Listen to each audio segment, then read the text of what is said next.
एकादशी म्हटलं की राजगिरा पिठाचे लाडू झालेच पाहिजे, कारण राजगिरा पिठाच्या लाडूमध्ये भरपूर प्रथिने, लोह, मॅग्नेशियम आणि कॅल्शियम फायबर आहे.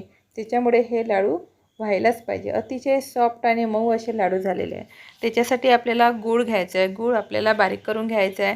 राजगिराचं पीठ बाजारामध्येच मिळतो आणि त्याच्यामध्ये 1.5 वाटी राजगिराचं पीठ तुपावर चांगलं खमंग असं भाजून घ्यायचं आहे. त्यामध्येच आपल्याला ड्रायफ्रूट टाकायचे आहे. तुमच्या आवडीचे ड्रायफ्रूट टाका आणि थोडंसं रवाळ झालं की समजायचं आपलं पीठ छान भाजलेलं आहे.